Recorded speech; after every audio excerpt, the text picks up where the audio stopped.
Assalamualaikum warahmatullahi wabarakatuh.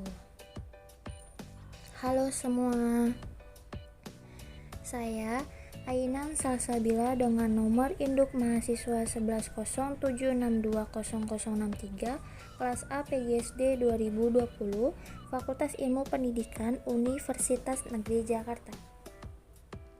Video ini dibuat untuk ujian akhir semester mata kuliah perkembangan peserta didik dengan dosen pengampu Ibu Dr. Randa Yanina Akmal MHU. Video ini akan membahas mengenai perkembangan pada masa pranatal. Perkembangan pranatal adalah perkembangan awal manusia, dimulai dari pembuahan yang terjadi dari pertemuan sel sperma dengan sel telur. Sel telur yang dibuahi oleh sel sperma akan menjadi sel-sel baru dan membentuk zigot. Pembuahan ini menandakan organ reproduksi manusia berfungsi dengan baik. Perkembangan pranatal terjadi dalam 3 tahap, yaitu 1. Tahapan germinal. Tahapan germinal terjadi sejak pembuahan sampai 2 minggu. Zigot membelah diri dan menjadi lebih kompleks, kemudian menempel pada dinding rahim menjadi tanda awal masa kehamilan. 2. Tahapan embrionik. Tahapan kedua masa kehamilan ini dimulai dari 2-8 minggu. Ini adalah masa kritis saat embrio paling rentang terhadap pengaruh destruktif dari lingkungan pranatal. 3. Tahapan fetal. Tahapan ketiga masa kehamilan ini dimulai dari 8 minggu sampai dengan masa kelahiran. Faktor-faktor yang memengaruhi perkembangan pranatal. 1. Teratogen.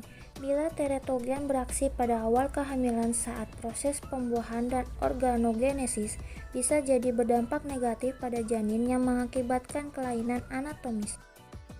2. Faktor ibu. Faktor fisik dan psikis ibu harus dijaga agar janin berkembang dengan sempurna.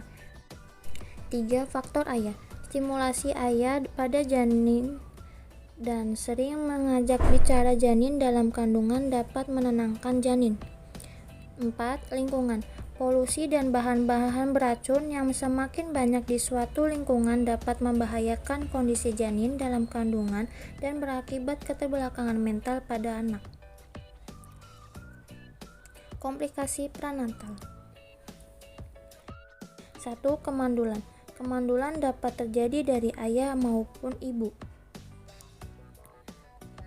2. Hamil anggur. Hamil anggur adalah kehamilan dengan kondisi rahim yang berisi gelembung-gelembung cairan yang bentuknya seperti buah anggur. 3. Kehamilan kosong. Kehamilan kosong terjadi apabila sel telur yang telah dibuahi tidak berkembang sempurna, melainkan membentuk plasenta berisi cairan. Bahaya fisik pada masa pranatal. Periode zigot. A. Kelaparan. Zigot akan mati kelaparan apabila hanya sedikit kuning telur yang mempertahankan kehidupannya sampai zigot itu dapat menempel diri pada uterin, atau bila zigot terlalu lama tinggal di tuba falopi. B. Kurangnya persiapan uterin. Implantasi tidak dapat terjadi apabila dinding uterin belum siap menerima zigot karena adanya ketidakseimbangan kelenjar. C. Implantasi di tempat yang salah. Kalau zigot menjadi terikat pada jaringan tiroid yang kecil di dalam dinding uterin atau pada dinding tuba falopi, zigot tidak mendapat makanan dan akan mati. Periode embrio.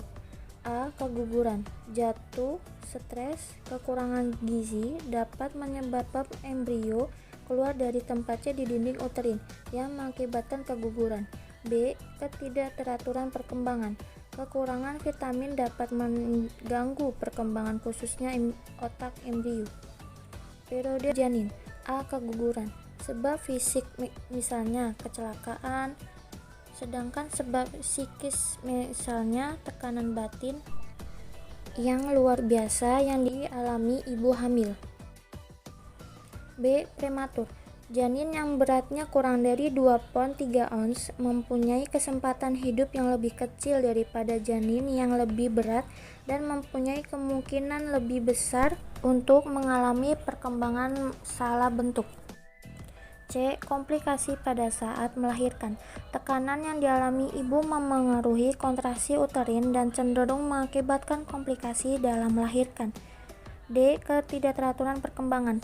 Setiap kondisi yang tidak baik selama periode embrio juga akan mempengaruhi perkembangan anggota-anggota tubuh janin dan memperlambat seluruh pola perkembangan janin. Bahaya psikologis pada masa prenatal.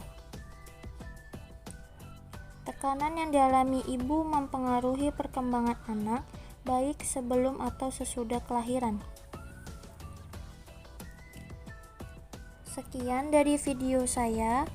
Wassalamualaikum warahmatullahi wabarakatuh.